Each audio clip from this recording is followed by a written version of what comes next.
वारकरी संप्रदायातील थोर महात्मे व महाराष्ट्रातील विचारवंतांची दुर्मिळ कीर्तने, प्रवचने, व्याख्याने ऐकण्यासाठी सुरेश महाराज सूळ या यूट्यूब चॅनलला अवश्य सबस्क्राईब करून बेल आयकॉन दाबा. ज्ञानेश्वर महाराज मंगलाच्या बाबतीत कोणाचं वर्णन करतात?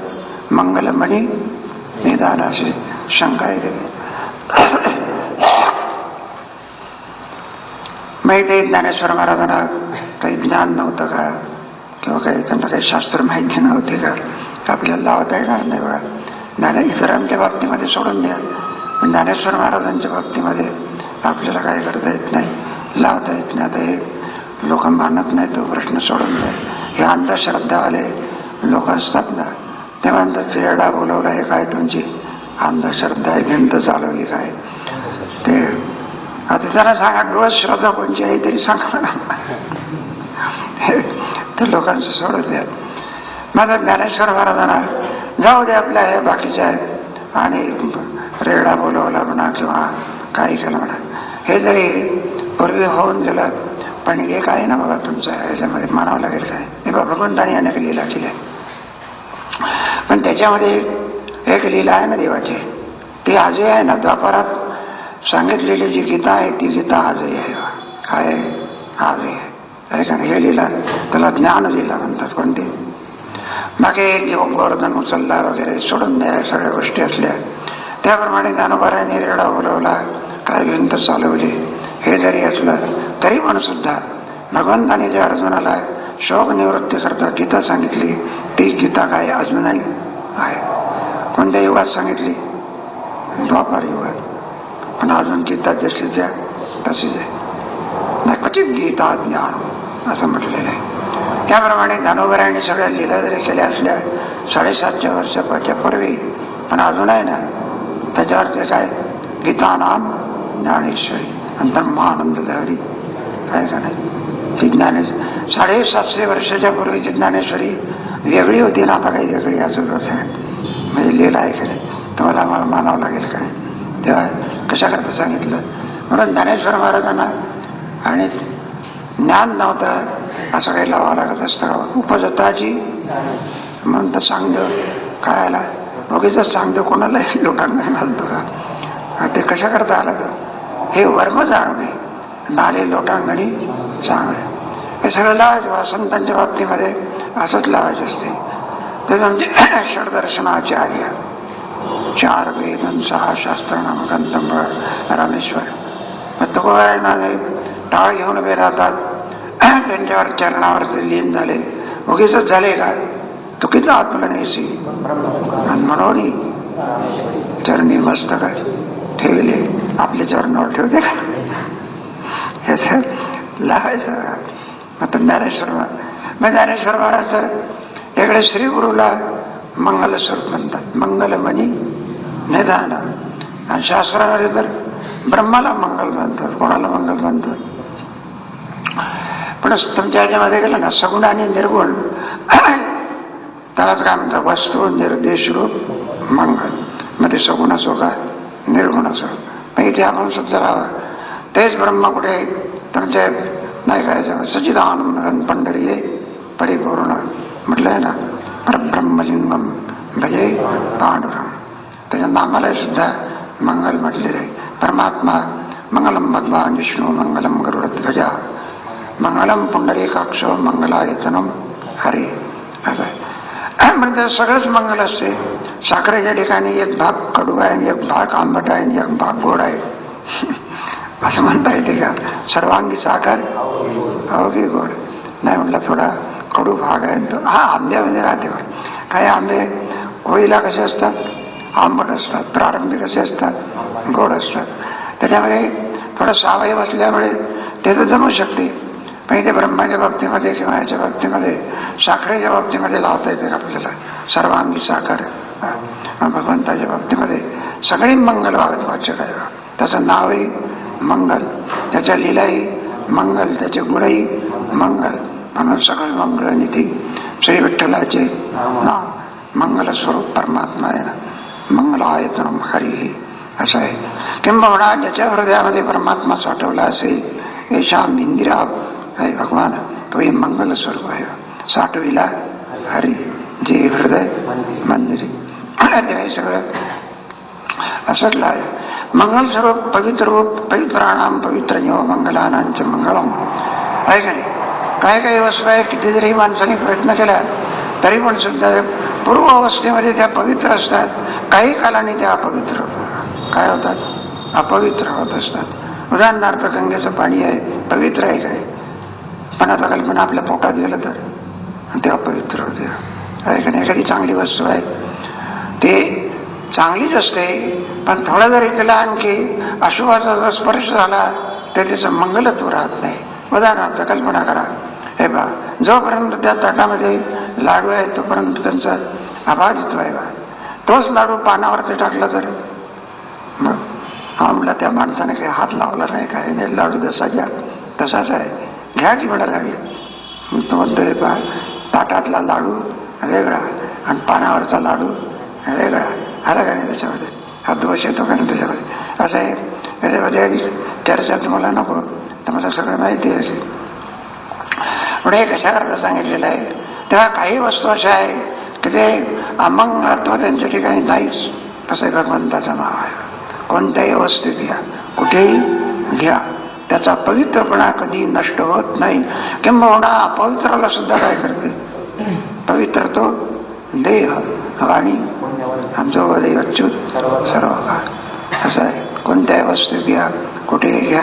काय बरं नाव कोणाचं आहे, असं आहे. नाम नामीचा काय ना अभेद आहे. म्हणून भगवंताचं नाम कोणत्याही अवस्थेत घ्या. काय तुमचा म्हणजे हरी बोला देतान, हरी बोला देताना हसता फिरता, हरी बोला एकांती, हरी बोला लोकांती आणि देह त्यागांती केव्हाही घ्या. असं आहे. त्याचा पवित्र स्वरूप आहे त्याचं. तुम्ही काय करता असं आहे. साखर कुठेही त्याचा दाणा तोंडात पडल्यानंतर तो काय लागणार, लघवीच्या क्यूमध्ये उभा राहिला कुठे, लघवीच्या क्यूमध्ये, आणि तरी सुद्धा साखर तोंडात पडली कशी लागेल, ते गोडच लागेल. ते अपवित्रता कधी नाही. तसं कशाकरता सांगितलं तुम्हाला. म्हणून काय ते परब्रह्म स्वरूप आहे. ज्ञानेश्वर महाराज या ठिकाणी ती शंका निवृत्त करतात. म्हणलं जे ब्रह्माचं कल्याण स्वरूप म्हणून वर्णन केलेलं आहे ते श्रीगुरू सुद्धा किम स्वरूप आहेत, ब्रह्मरूप आहे. ब्रह्मविद ब्रह्म आहे. ब्रह्म त्यांच्या म्हणजे गुरुच्या लक्षणामध्ये काय, श्रोत्रियम ब्रह्मनिष्ठ. तुम्ही बघा त्याच्यातला श्रोत्रियपेक्षा ब्रह्मनिष्ठ पद महत्वाचं आहे. कोणतं पद, श्रोत्रिय जरी असेल ब्रह्मनिष्ठ असेल नसेल तर तो गुरु या पदाला काय होत नाही योग्य. कल्पना करा ब्रह्मनिष्ठ असेल, कदाचित श्रोत्रिय नसेल तरी ब्रह्मनिष्ठ आहे. असं हे वर्णन. ब्रह्मविद ब्रह्मैव तस्मात् गुरुं प्रपद्येत जिज्ञासु श्रेयमुत्तम शाब्दे परेच ब्रह्मण्यपश्रमाश्रय असे वर्णन आहे. किंवा तद्दी ज्ञानार्थम सगुरुर्मेवा विगच्छेत श्रोत्रियम ब्रह्मनिष्ठ. पण त्याच्यातले मुख्य पद असतं ना तेच महत्वाचं. त्याच्याकडे पुष्कळाच्या ठिकाणी आता सांगून आपल्या वेळ जात असतं, नका द्वादशी सोडायला जायचं ते वशिष्ठ ऋषी ब्रह्मनिष्ठ होते. आणि हे कोण होते, विश्वामित्र होते ना, हे काही ब्रह्मनिष्ठ नव्हते, पण ते राजर्षी होते. काय होते नव्हते, राजर्षी. त्याने सृष्टीवर सृष्टी उत्पन्न केली तेव्हा. आणि ते सहज वशिष्ठाकडे आले. आता वशिष्ठाकडे आल्यानंतर राजर्षी येणार म्हणजे आपल्या लवाजम्यासही तरी काय, साधा मंत्री जरी आला तर तो आपल्याला जायला अनुभवाने.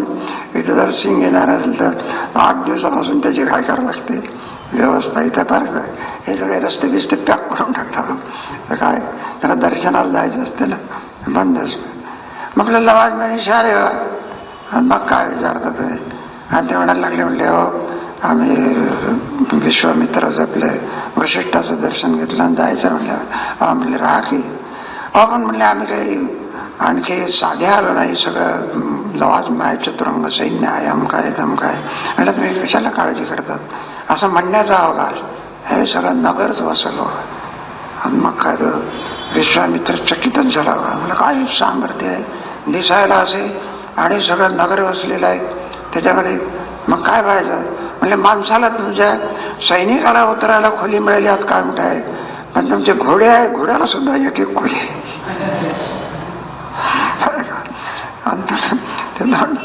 कारण त्या घोड्याला सुद्धा ते तुमचं दाना खाण्याकरता तबेला सोन्याला विश्वामित्र गारे चला म्हणलं दिसायला काही नाही, वैभव आलं कुठून? आणि मग काय विचारतो ते? आणि त्याने विचारलं कोणाला? वशिष्ठाला म्हणले महाराज हे वैभव कुठून आलं? आणि त्यांच्याकडे कामधेनू होती. आता ते काय आता मला नाव येत नाही वाटतं का, नंदिनी नावाची काम. म्हटलं बाई आमचं काही वैभव नाही, नंदिनीचं वैभव आहे. पुढचा इतिहास सोडून द्या तुम्ही, ते कथा बिथा जाऊ द्या, आपला विषयांतर नको जास्त. मग ते विश्वामित्र म्हणायला लागले तुम्ही काय आपले याच्यात राहणारे, कोपीमध्ये राहणारे, तुम्हाला काय आपल्याला रात्रंदिवस चिंता न बसता, मग या गायची काय जरूरत आहे, तुम्हाला गाय देऊन टाका म्हणायला लागले आम्हाला. कोणती? नंदिनी. मला म्हटलं तिच्या पश्चात तुम्ही जे मागाल ते तुम्हाला देतो. आता ते राजर्षी मग काय विचारतात? ते वशिष्ठ म्हणायला लागले म्हणजे काय हरकत नाही, आम्हाला काही नको, येत असेल तर म्हटलं घेऊन जा की, आम्हाला काय घेऊन जा. आणि मग ते जातात बा कोणाला? नंदिनीला नेण्याकरता. तेवढं जाते बा, जात नसते. पुष्कळचा इतिहास आहे घ्या. आता हा राजर्षी नाही का दबाव आणत असतो, पण ते जात नसते. मग शेवटी म्हणले महाराज, ते म्हणले येत नाही आमच्यासोबत. काय नाही येत नाही, सांगा की म्हणायला लागले तुम्ही त्याच्याकडे जा म्हणून. म्हणून ते वशिष्ठ ऋषी त्या कामधेनूला सांगतात, म्हणले पाहिजे राजर्षी आहे आणि तुझं काय कमी आहे, आमच्याकडे काय आहे तू जा की म्हणायला लागले. ती जात नाही. मग ते वशिष्ठ जरी सांगत असले तरी ती जात नाही. मग त्याला विचारलं तो का बरं जात नाही? त्यावेळेला त्याने उत्तर दिलं आहे, म्हणलं हे बा हे विश्वामित्र राजर्षी आहेत आणि तुम्ही कोणात? ब्रह्मर्षी आहे. आम्ही कोणाचा आश्रय करतो? ब्रह्मर्षी. राजर्षीपेक्षाही पद कोणतं मोठं आहे? ब्रह्मर्षी. म्हणून ते म्हणला किती जरी प्रयत्न केला, चरण न सोडी मान तुझी येथून ज्ञान उठू माता आणि मरणा वाचून. अशाच गोष्टी आहे. ते विवेकानंदांनी सगळे पाहिले. शरण कोणाला गेले? रामकृष्ण परमहंस. या सगळ्या अशा गोष्टी आहे. म्हणून तिथे मग त्याने ठरवलं राजर्षी हे पद आपलं कमी आहे, मग आपण काय झालं पाहिजे? ब्रह्मर्षी. 60,000 वर्ष तपश्चर्या केली. किती असं त्यांची आहे बा, 10 वर्ष ते जायचे बा. तरी सुद्धा ते मी ब्रह्मर्षी आहे की नाही हे विचारण्याकरता पुन्हा वशिष्ठाकडे जायचे. कोणाकडे? तिथे गेले, पुन्हा वशिष्ठ म्हणायचे या राजर्षी. काय विचारतात?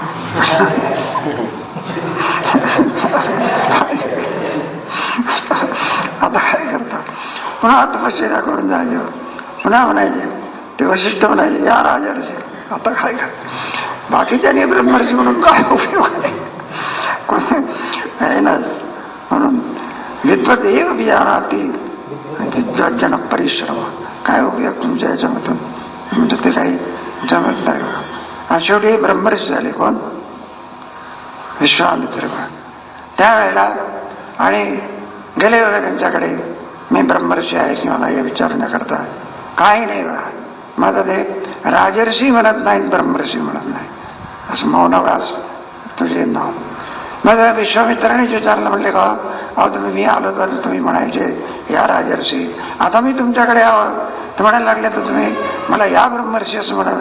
आता म्हणत तुला काय म्हणायचं आहे? ब्रह्मर्षी आहेस तू ब्रह्मर्षी. तुला माणसाला काय माणूस तो कोण आहे? ब्रह्मर्षीच आहे. अशी कथा आहे. अच्छा सूर्य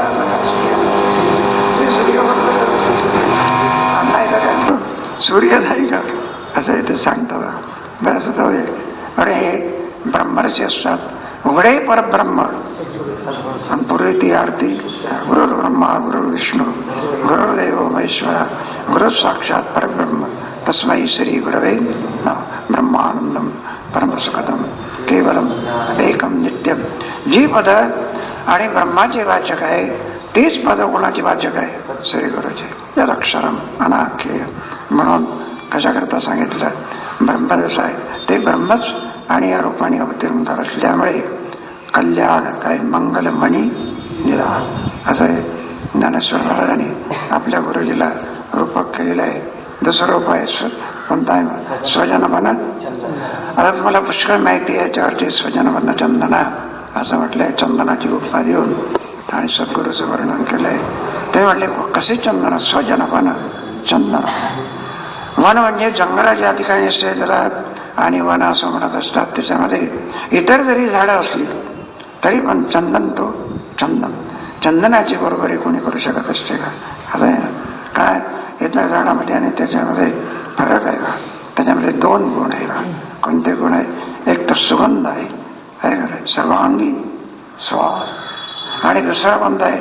त्याच्या ठिकाणी शीतलता आहे. काय? शीतलता आहे. दोन गुण आहे. दोन गुणाचं वर्णन खूप ठिकाणी आणखी केलेलं आहे. हे जे आहे ना तुमचं इतरांमध्ये दोन नसल्यामुळे आणि कोणत्याही याला ज्यावेळेला आणि उपमा देत असतात, संत म्हणा इतर म्हणा कोणाची उपमा देत असतात ना, संत का म्हणे गुण अंतैसे तुम्ही जगी संत. चंदनाचे हात पाय चंदन परिसानाहीन कोणी. इतरांच्या ठिकाणी आहे सुगंध नावाचा गुण, फुलाच्या ठिकाणी आहे. पण फुलाच्या त्या पाकळीमध्ये असतो बघा तो, ते त्याचे अणू असतात ना त्याच्यामध्ये असते ते. पण त्यांच्या काही याच्यामध्ये असतं का? दानक्यामध्ये असते का? ते आहे का? ते परिच्छिन्नता आहे त्याच्यामध्ये. व्यापकत्व कुठं आहे? फुलामध्ये सुगंध नावाचा गुण आहे. व्यापकत्वाने आहे का परिच्छिन्न होणं? परिच्छिन्न होणं. ते कळीव त्याच्यामध्ये आणि त्याच्यामध्ये पराग असतात बघा ते, आणि त्याच्यामध्ये तो गुण. चंदनाच्या बाबतीमध्ये असं जर आपण लावायला लागलो तर परिच्छिन्नता का व्यापकता आहे? चंदनाचे हात मुळी ते सुद्धा सुगंध, कशातही सुद्धा सुगंध. असं मला आणखी उदात्तपणा आहे. आपल्याजवळ तो सुगंध ठेवत असतो, काही इतरांना देतो. चंदनाने गोरी व्यापी आली. जे जे झाडं त्याच्या आसमंतामध्ये येईल त्यांना काय देतो? तो सुगंध देत असतो. असं आहे. असं बोरीच्या ठिकाणी आणि आपल्याला सुगंध यायला लागला तो बोरीच्या लाकडाचा परिणाम आहे का चंदनाच्या संगतीचा? चंदनाच्या संगतीचा. चंदनाने बोरी व्यापी आली असं लावायचं. पण त्याच्यामध्ये एक शीतलता नावाचा गुण असतो नाही का? एक तुमचं काय घ्यायचं? अनिष्टाची निवृत्ती, निष्ठाची प्राप्ती. तुमच्या आमच्या ठिकाणी झालेला दाह निर्माण नाहीसा करण्याची शक्ती कोणात आहे? चंदनाच्या ठिकाणी जे बळ आहे ते दुसरीकडे नाही असं म्हणतो. किती तापलेलं तेल असलं, कढई जरी ठेवली त्याच्यामध्ये चंदनाचं इतकं नाही, एक बंद जरी तुकोबाराचे वर्णन आहे बा. तुका म्हणे कढई करावे ऐसे जाती बळ क्षण एक बुंद शीतल करी. त्याचा थेंब आणि त्या तापलेल्या उकळणाऱ्या तेलामध्ये जरी पडला तरी तेल शांत होते बा. आणि त्याचा उष्णपणा काय जातो? निघून जातो. ही शक्ती कोणात आहे? चंदनाच्या तेलात आहे. तुका म्हणे कडे. त्याप्रमाणे आणि शीतलता नावाचा धर्म चंद्रमाच्या ठिकाणी शीतलता आहे पुढे, पण त्याच्यात आणि चंदनामध्ये फरक आहे. असे दोन्ही गुण आहे. अनिष्टाची निवृत्ती, इष्टाची आपला सुगंध कोणाला देतो? इतरांना देतो. आणि पुन्हा दुःखाची काय करतो? निवृत्ती करतो. म्हणून ज्ञानेश्वर महाराजांनी गुरुच्या बाबतीमध्ये किंवा संतांच्या बाबतीमध्ये आणि संत मंडळी ज्याला संतांचं वर्णन करतात तर चंदनाचा उपमा देऊन त्यांचं काय करतात? म्हणून स्वजन बनत चंदन.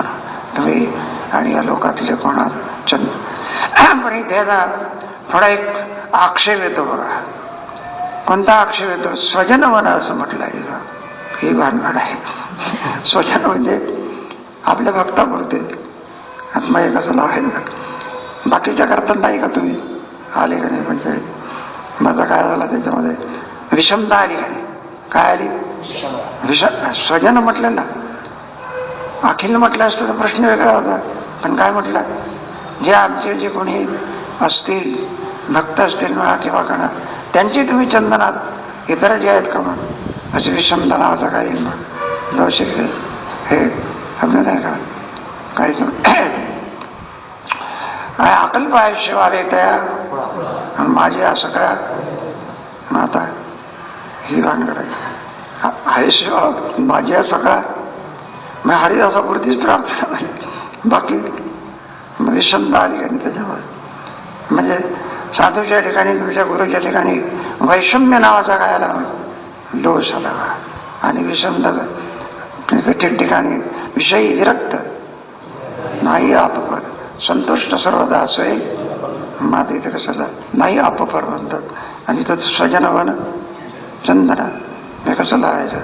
म्हणजे पहा त्यांच्या ठिकाणी विषमता नाहीच, काय नाही, विषमता नाही. तो विषमता नावाचा दोष कोणाकडे आहे? आपल्याकडे आहे. अनेक दृष्टांत देऊन तुम्हाला आणि सांगता येईल.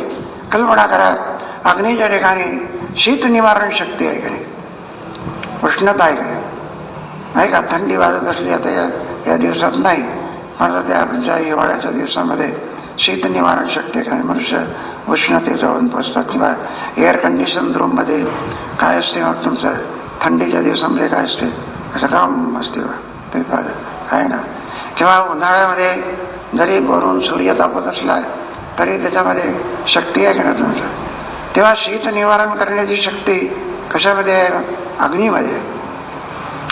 देण्याच्या बाबतीमध्ये काही त्याच्या ठिकाणी नाही म्हणाला अग्नी याला आमची शीत निवारण करतो आणि त्याचं करत नाही, असं कुठं आहे का? कोणीही जा अग्नीच्या जवळ, शीत निवारण करतो कोण? अग्नी. मग म्हणायला लागले इथे पण हे जसं आपल्याला लावता येत नाही, सर्वांच्या ठिकाणी समता आहे, पण म्हणले मग विषमता तुम्ही का लावता? मग विषमता त्यांच्या ठिकाणी नाही. शीत निवारण करण्यामध्ये अग्नीच्या ठिकाणी विषमता नाही. मग विषमता कोणाच्याकडे आहे? आपल्याकडे आहे. तर मी त्याच्याजवळ जात नाही. मग त्याला अग्नी काय करेल? काय करेल? त्याच्या ठिकाणी तुमची शीत निवारण करण्याची शक्ती आहे, मग तुम्ही काय राहता? यक्कोस लांब राहता. अग्नी काय करेल? मग तुम्ही कुठे गेलं पाहिजे? त्याच्या जवळ गेलं पाहिजे. त्याप्रमाणे संत तरी काय करतील म्हणून म्हटलं आहे ना, काही तुमचं आहे ठिकठिकाणी ही वर्णन आले. झालो मी दास नाही का, असं महाराजांचे आहे. म्हणून आपणही सुद्धा त्यांचे काय झालं पाहिजे? दास झालं पाहिजे. त्यांच्या जवळ गेलं पाहिजे. काय गेलं पाहिजे? जो जो कोणी त्यांच्या जवळ जाईल त्याला स्वजन असं म्हणत असतात. काय म्हणतात? त्याच्यावर त्यांच्यात दोष आहे. किंबहुना विषमता देवाच्या ठिकाणी जरी नसली तरी पण सुद्धा साधूच्या विषमतेपेक्षाही सुद्धा आपल्या देवाच्या विषमतेपेक्षा साधूची विषमता अधिक आहे. असं ऐकलंय. समानता. साधूच्या जवळ विषमता नाही. प्रसंगाला देवाच्या जवळ नाही, पण प्रसंगाला ते एखाद्या वेळेला देवाच्या ठिकाणी विषमता काय ते भक्ता राखे दुर्जनाशी. मोक्ष देण्याच्या बाबतीमध्ये आणि देवाच्या ठिकाणी विषमता नाही. कशाच्या बाबतीत? मोक्ष देण्याच्या बाबतीत. पण देण्यामध्ये मात्र काय विषमता आहे.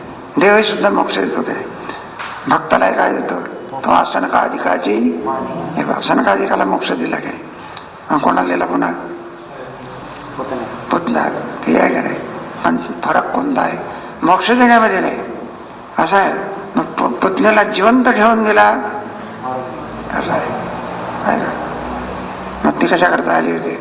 मोक्ष दिला ना, पण तेव्हा दिला मारून दिला. असं आहे. मोक्ष दिला पण जिवंत ठेवून दिला का? नाही. ते संतांच्या बाबतीमध्ये लावा. तो आल्या नारदाला काय आला? मारण्याकरता आला. मग नारदाने सुद्धा त्याच्यावरती काय केलं? जिवंतपणे त्याला काय केलं? मुक्त दिला. असं लावं लागेल. मग काय केलं? मारून मोक्ष दिला का? त्याच्यात परिवर्तन केलं. हे संतांचं काम आहे बरं का. तेव्हा त्यांच्या ठिकाणी विषमता नाहीच. मग आपण त्यांच्याकडे जास्त नाही. म्हणवा हरीचे नास आणि तो काय म्हणे माझं हे.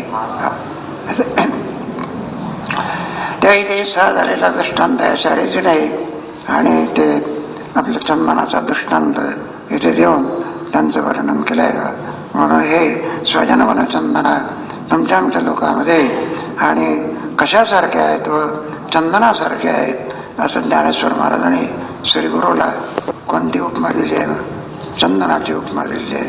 पुढे दुसरं तुमचं कोणतं आहे? स्वजनवन चंदना आराध्यलिंगा. असं बघा. आराध्यलिंगा आराध्य म्हणजे उपास्य दैवत. आराध्यला काय म्हणायचं? आराधना करणारा असतो त्याला उपासक असं म्हणायचं. आणि आराध्य असते त्याला काय म्हणायचं? उपास्य. म्हणलं श्रीगुरू जे आहेत हे उपास्य दैवत आहे. तुमचं आमचंच नव्हे, देवास्य संपूजिता. देव देखील त्यांची काय करतात? मग पूजा करत असतात. असं इथे नाही का. म्हणून गुरुच्या बाबतीमध्ये संतांच्या बाबतीमध्ये काय ठिकठिकाणी हे वर्णन आलंय बा. म्हणजे संत वृंदे नमस्कारी आणि घडे तरी पूजेचे असे वर्णन आहे. अर्जुनाने आपला त्याचा निर्वाळा दिलेला आहे ना. म्हणून एक त्यांना नमस्कारही केला पाहिजे. नायका ज्ञानेश्वर महाराजांनी नमो शब्द ठेवून त्यांना आणि नमस्कार रूप मंगल केलेलं आहे. आणि पुन्हा सांगतात आराध्य लिंग असंही म्हणतात. तेव्हा ते आपण अत्यंत पूजनीय जे वस्तू असते, सर्वश्रेष्ठ जी वस्तू असते, नमस्कार करतो यात काही भागत नाही. पुन्हा काय करतात, त्यांची पूजा करतात. काय करतात, पूजा आरती सुद्धा करतात. कोणाची, संतांची सुद्धा काय होते, आरती होते की नाही. जशी देवाची आरती होते तशी कोणाची आरती होते, मग संतांची आरती होत असते. पूज्य जे आहेत काय थोडा म्हणलं हे पूजेला पण देवाची पूजा आहे आणि संतांची सुद्धा पूजा आहे. पण त्याच्यामध्ये अधिक महत्त्व त्यांच्या पूजेला गेलं आहे. कोणाच्या, संतांच्या पूजेला गेलं आहे अधिक महत्त्व. कल्पना करा, तुम्ही पूजेमध्ये बसलेले आहात आणि त्याच्यामध्ये कोण आले, संत आले आणि तुम्ही त्यांना वासनही करीत नाही, काही बोलतही नाही वगैरे. त्यावेळेला भगवान म्हणतात माझे संत आलेले आहे आणि पूजाला ध्यान करतो, माझी पूजा करतो. म्हणलं येती दगड तैसे म्हणून संताचा अतिक्रम, दैव पूजा तो अधर्म असं म्हटले आहे. खाली संताशी म्हणलं माझी पूजा करीत बसला आहे ती दगड दैसे करी आणि मंत्र पुष्प देवासे. म्हणला मंत्र म्हणत नाही, पुष्प वाहत नाही का. तुम्हाला माझी पूजा जरी टाकून दिली आणि संतांची पूजा जर केली तर मला अधिक आनंद आहे. हे असंही सगळी भक्तिशास्त्रातली वर्णन आहे. तुम्ही 12वा अध्याय काय करा मग लावा त्याच्यामध्ये. म्हणून त्यांची पूजा ठिकठिकाणी. काय बरं, त्यांचा आणि देवाचा काय संबंध आहे, तो काही संबंधच आगळा वेगळा आहे का. असं जसा आई मुलाचा संबंध असतो का नाही. मग आईला जरी आपण संतुष्ट केलं आणि मुलाला जर केलं नसेल तर बरं, आईला संतुष्ट नाही केलं मग कोणाला संतुष्ट केलं तरी आई त्याच्या संतुष्टामध्ये पुत्राच्या विजयी आणि पिता संतुष्ट जो आहे. हे उदाहरण सांगू तुम्हाला. आता हे थोडा आमचा संबंध येतो. त्या कल्याणपेक्षा त्याच्या मुलीचं वर्णन केलं ना, बाबा खुश होतो आहे का नाही. आता कारण त्याच्या आनंदात काय यांचा आनंद असतो. सहज आपले दृष्टांत देऊ तुम्हाला जायचं सांगायचं म्हणजे हे कुठे असे पितृ 15 दिवस होते ना, तर पुढे येतात ना हे दिवस. कोणीतरी सुहासिन बाईला आणखी काहीतरी आमंत्रण दिलं बघा त्याचं जेवणाचं वगैरे. आता लेकरूवाळी बाई म्हटल्यानंतर जेवायला येणार म्हणजे ती मूल पाठीमागे लागणार, मुलाला घेऊन येणार का नाही. आंधळ्याला आमंत्रण दिलं तर पानं किती मानले पाहिजे, काही एक मानून मागे 2 मानले पाहिजे आंधळ म्हटल्यानंतर. तर सरकारने सुद्धा त्यांच्याकरता हे दिलेलं आहे. मला ती मुलाला घेऊन आली बघा, ज्याने आमंत्रण दिलं होतं पण दारावरच उभा होता. काय होता, आणि ती बाई आत यायला लागली. हे म्हणलं हा तुला काही आमंत्रण आहे का, कशाला आला म्हणायला लागले. असं तिला वाटलं बाबा गंमत करत असेल, बोलत असेल, जाऊ द्या म्हणायला लागले. पुढे मग आतमध्ये गेली. आता जेवणाचा प्रसंग आला. मग साहजिकच आहे, बाईने आपल्या मुलाला जेवायला बसवलं, ही जेवायला बसवली. तितक्यामध्ये मालक आला, ज्याने आमंत्रण दिला होता तो आला. आहे पंचपक्वान्नाचं जेवण आहे, काही विचारूच नका. माझं तिथे मुलगाही जेवायला बसला, बाई जेवायला बसणार. आता जेवायला तोंडामध्ये घास घालणार, इतक्यामध्ये पुन्हा आमंत्रण देणार. आणि तो बाईच्या शेजारी बसलेल्या तिच्या मुला एक आरड्या, अरे तुला म्हणायला लागले काय आमंत्रण होतं का, हा खुशाल मला आलं आणि जेवायलाही बसलं. मग तेवढं काम भागलेलं आहे. मी एक थोपकडात मारली, काय मारली, ते रडायला हाताने उठवलं. त्याला काय केलं, हाताने उठवलं. मग ते पोर आहे का नाही, त्याला जर आता पत्रावळून उठवल्यानंतर त्याची आई जेवण करेल का, आता शक्य आहे काय, जावे त्याच्या वंशात. तेव्हा काय बाई उठली व आणि मग काय तर म्हणला बाई हा तुमच्याकरता काय केलं आहे, जेवण केलेलं आहे. नाथ महाराजांनी चित्र आपल्या गोव्यामध्ये रंगवलेलं आहे का. आणखी तो म्हणायला लागला, म्हणायला लागलं बाई म्हणलं तर नुसतं जेवण नाही, मग काय म्हणायला लागले, म्हटलं तुमच्याकडे दक्षिणा आहे की पुन्हा काय आहे, दक्षिणा आहे की तेवढ्यावर काम मागत नाही, तुमच्याकडं पाटोळा आणलेला आहे, साडी आणलेली, त्याच्यामध्ये असं बाळक एक उलता त्याच्यावरही हालिया बघा पाटोळी नेसविता आणि शोभली वाता. मग तिची भाषा पण ते आग लागतो यांचे पाहिजे तिला पाटोळ्याला आहे का नाही ते हा संबंध आहे मुलाचा असतो काय. मग तसंच आहे बा, संत वृंदे नमस्कार अनघडे तरी पूजी.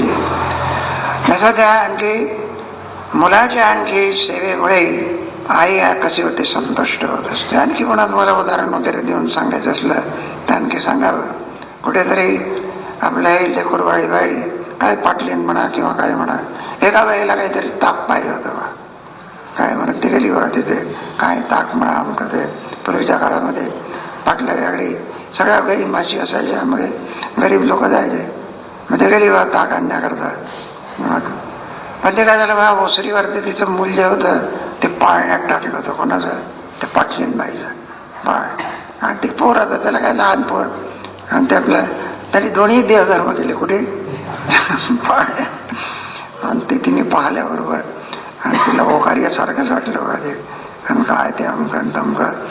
आणि त्या पोराला बोलायला लागली बघा, ओसरीमध्ये पाळण्यात टाकलेल्या आणि पाठीमागच्या खोलीमध्ये कोण होती ती मुलाची आई. म्हणलं काय गोंगडवान पोर दिसते, काही द्वार दिसते, म्हणलं काय अमकन आहे का नाही.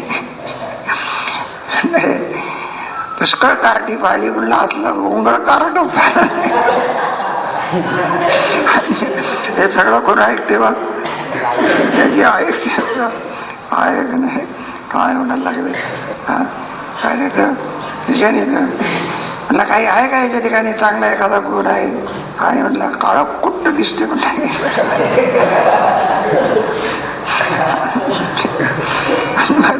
सगळं काय ऐकल्यानंतर सांगितलं, म्हटलं अहो गंगूबाई घरी आहे का. आणि म्हटलं का हो बाई कशा, म्हटलं अहो तुमच्याकडे ताक मागाय, ताक आहे का, आता ताक देते का. म्हटलं ताक नाही. चालू लागलं. मग काय तर रस्त्यात बाई भेटली, एक दुसरी बाई चालली होती, त्याला विचारलं, म्हटलं कुठं निघाला, म्हटलं ताका करता. म्हटलं मी तिथून आले की. मग त्याने सांगितले घरात काय नाही, ताक नाही. त्याने विचार केला, म्हटलं काहीतरी घटना घडलेली असली पाहिजे, ताक असलंच पाहिजे, म्हणून ही गेली बघा, ही गेली ताका करता. मग हे नाही ते मूल पाहिलं, काय पाहिलं, मूल पाहिलं. आणि मग तेवढ्यावर सांगले का ते, मग काय माझ्या छडेन पछडेनच्या पुढे आणि तेव्हा पुसून बिसून काढलं. आणि तीच त्याच्या आईला थोडी शिव्या द्यायला लागली. मला काय मोबाईल अहो लोकांना नवसं साहस करून मुलं होत नाही, रत्नासारखं पोर काय म्हणायच्या हातावरच्या रेशान बिशान सगळं, आणि काय ते कपाळ, काय ते सगळं वर्णन, काय म्हणलंय मी पुष्कळ पोरं पाहिले, पण म्हणलं याच्यासारखं सुंदर हे कोण ऐकते मग, त्या मुलाची ऐकते बा. आणि काय ते सगळं वर्णन केल्यानंतर मग ती मुलाची आई म्हणायला लागली, मला गौतूबाई कशा करता आली होती. आम्हाला जरा ताक न्यायचं होतं की. मग ती काय म्हणते, या म्हणले आता आतमध्ये घरात. ते मुलाला घेऊन गेले, मग ती ताकद देते, त्यांना सत्कार करते. हो म्हणलं आम्हाला जरा गेलं पाहिजे, लवकर लवकर ताक द्या. म्हणलं इतकं लवकर जाण्याचं काय कारण आहे, जरा बसा की म्हणायला लागले. बसायला पाठ ते काय नुसतं ताक देते का सगळं स्वागत करते.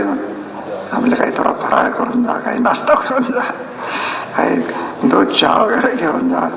बघा साहेब सगळा सत्कार होत असते. एवढंच नव्हे तर ताक मग पळीवर देत असते, हे पातेलं भरता नुसतंच ताक देते का त्याच्यात लोण्याचा गोळा देते. कशा एकीला सांगते ताक नाही. कशा करतात, मुलाच्या सेवेने आई काय होते, संतुष्ट. म्हणून संतांच्या सेवेने, गुरुच्या सेवेने परमात्मा काय ते मानू परमदेवता प्रेमळाची वार्ता जे अनुवादिती आणि ते मानू परमदेवता. 12व्या अध्यायाला भक्ताला तर आम्ही बांधतोच बांधतो, पण त्या भक्ताची जो कोणी स्तुती करील, प्रेमळाची जी अनुवादिती पंडस होता ते मानू परमदेवता आपल्या. म्हणजे संतांच्या वर्णनामध्ये देवाला किती आनंद होत असतो, आता किती अपार आनंद होत असतो. आता तुकोबराची कीर्ती, ज्ञानेश्वर महाराजांची कीर्ती तुम्ही पाहा, त्याच्यामध्ये अधिक आनंद.